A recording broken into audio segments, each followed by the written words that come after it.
san ge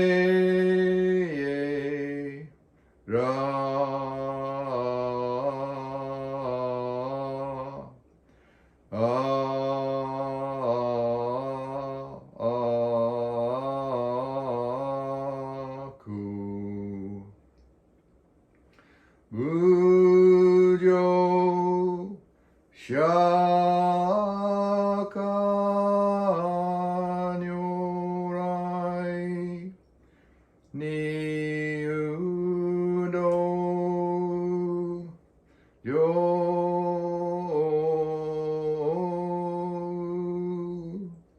三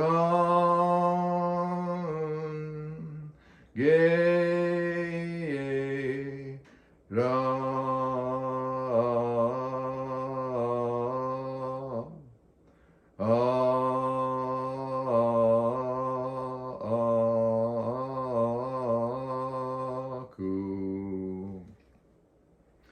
無常十方如来二有道上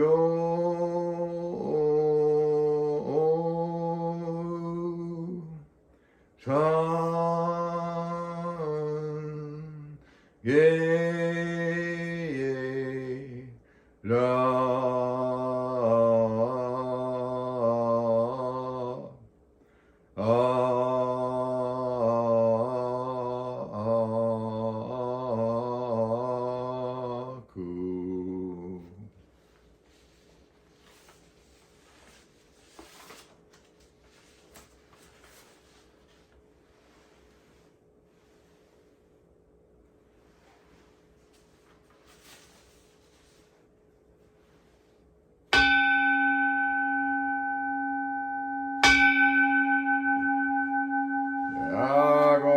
長世願一切無常道悲願不満足世不上昇学我を無量光不偉大聖衆不最小貧愚世不上昇学我史上分道妙正長十法空境未消門世不上昇学利欲人少年上永修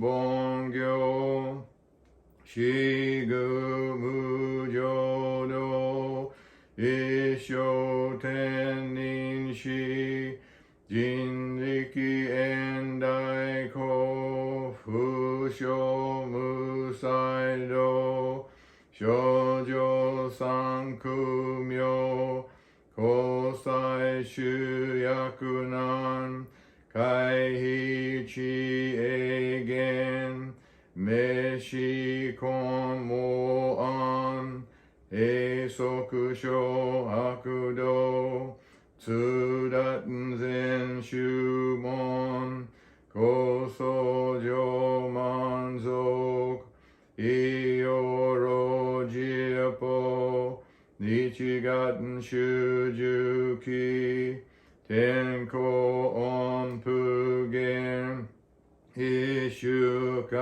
放像公正功徳法上大集中説法四識供養一切仏具足修徳本願礼失上満徳意三概要女仏無下知通達未不詳 Gangaku erik toshi saisho son shigan yakoka daisen okando koku shoten nin to uchi myoke.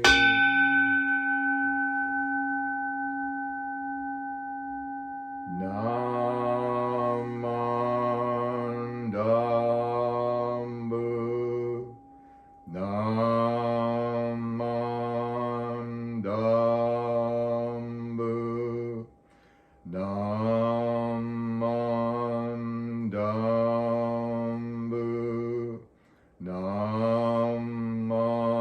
Namandambu, Namandambu.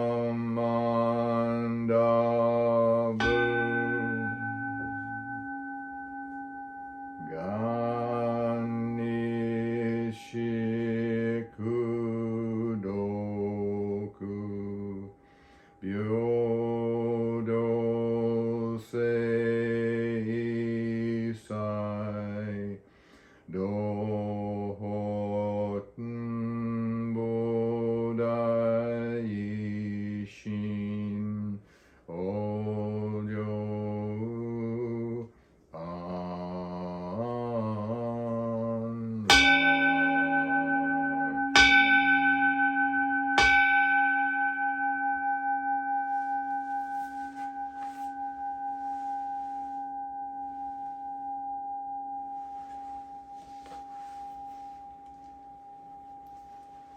Namo Amida, Namo Amida, Namo Amida, Namanda, Namanda, Namanda.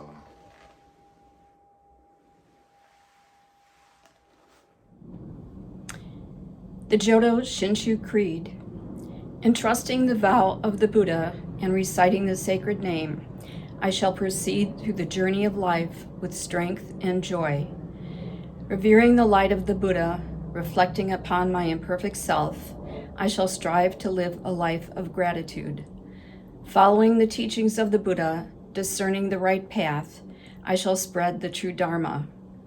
Rejoicing in the compassion of the Buddha, respecting and aiding one another, I shall do my best to work towards the welfare of society.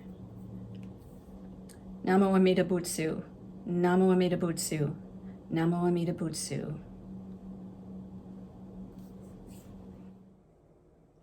Good morning. Welcome to our virtual service, and thank you for joining us today.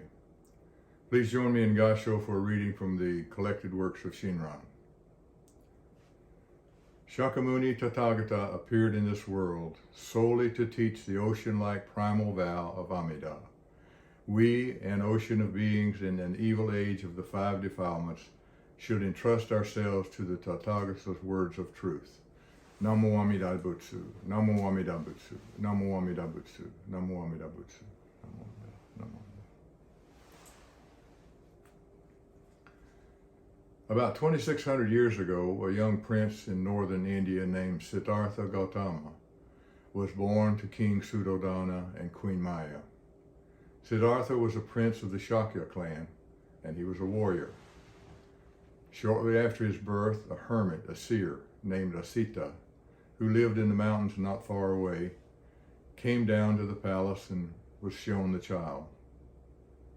Asita predicted this prince, if he remains in the palace after his youth, will become a great king to rule the four seas. He will become a Chakravartin, a powerful ruler, whose dominion extends over the entire earth. But if he forsakes the household life to embrace the religious life, he will become a Buddha, an awakened one, and the world's savior. When Siddhartha was 12 years old, his father, the king, called a Brahmin council to predict the future for the young prince. And it was predicted that the prince would devote himself to asceticism if he sees the four signs. If he sees the four signs, he would go away from the palace and become a hermit.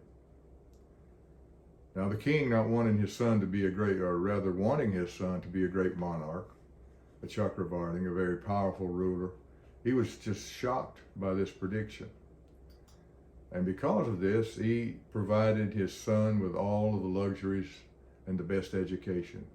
He took special care to protect him from any sort of negative sight.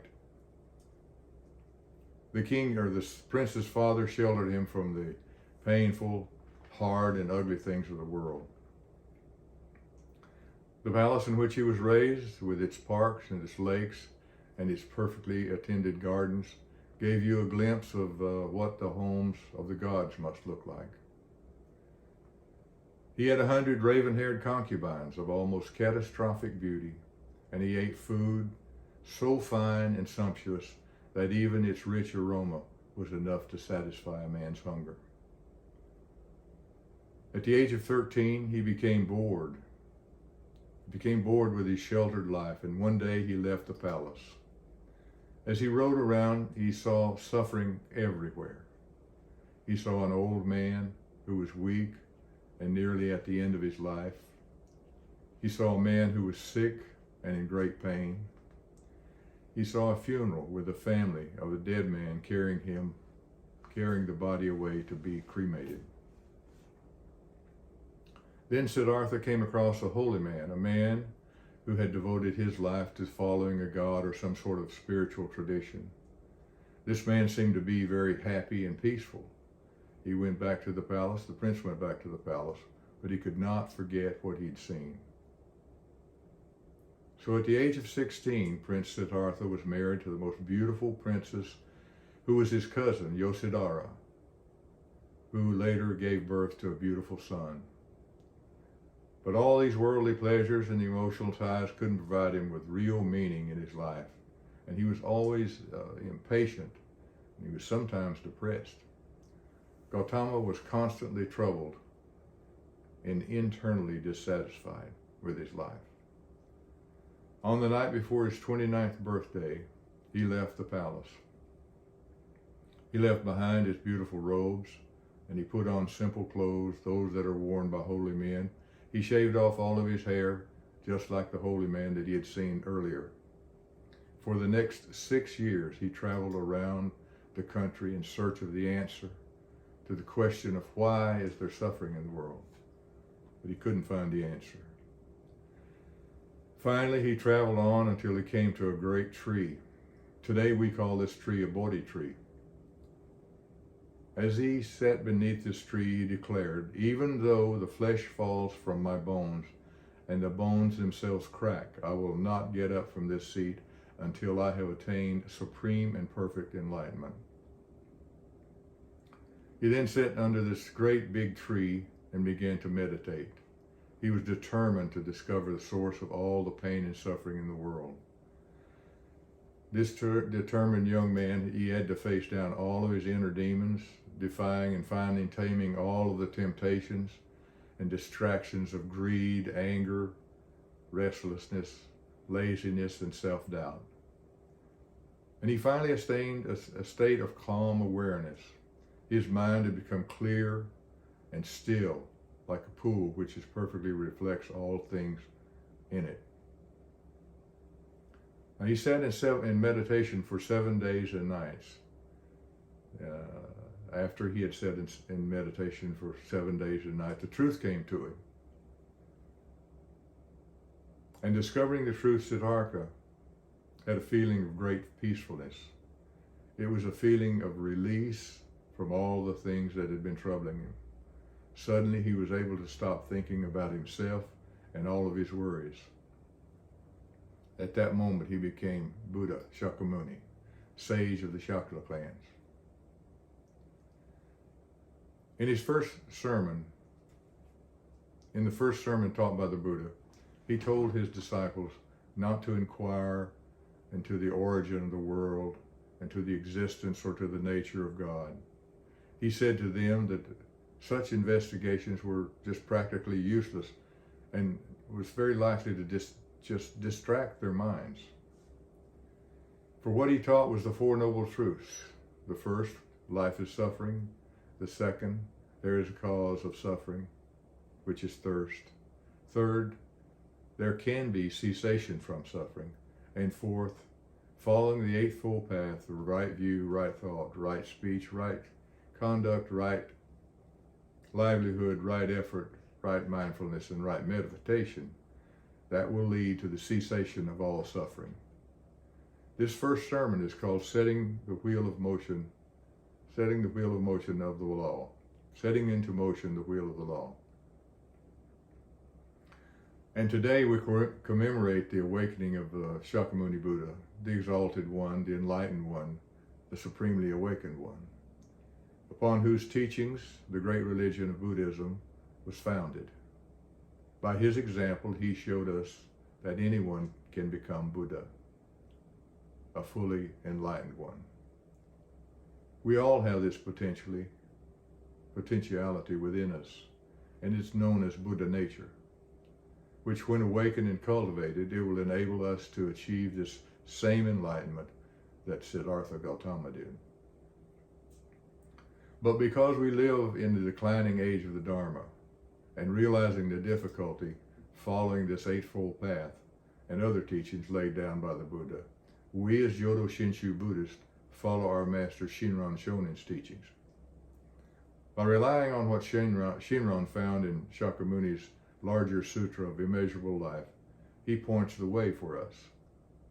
He says, Bodhisattva Dharmakara vowed to create a land most wondrous and pure. He said, the creating of this land is to guide all sentient beings. Though the land be exquisite, if it is difficult for beings to be born there, it would go against the intent of the great compassion and the great vow. So in seeking to determine the special cause for birth in the land of bliss, none among all the various practices is easily performed. Most of the practices are very difficult.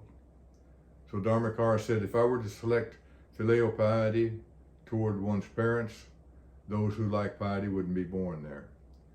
He said, if I were to adopt recitation of the Mahayana Sutras, the illiterate would not be able to have been born there.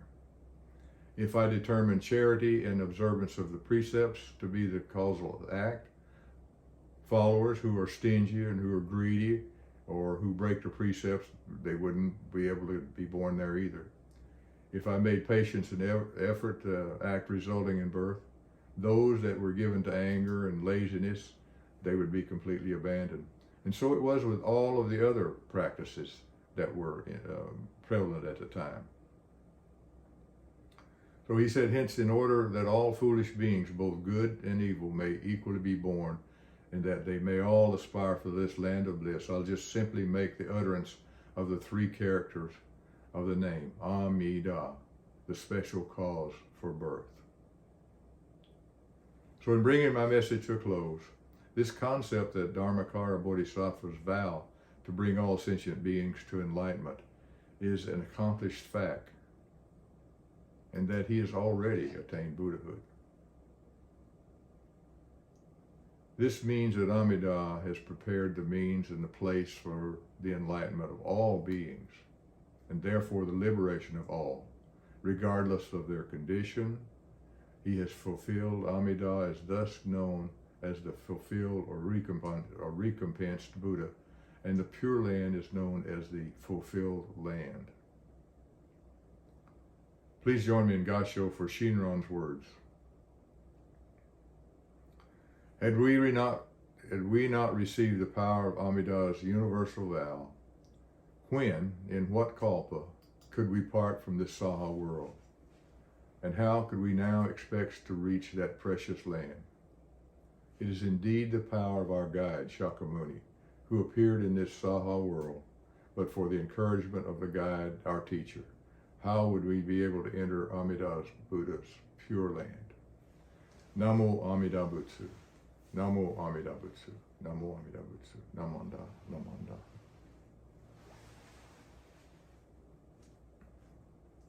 I'd like to wish each and every one of you a happy and prosperous New Year. And again, thank you for joining us today and listening to my Dharma message, and have a happy rest of your day.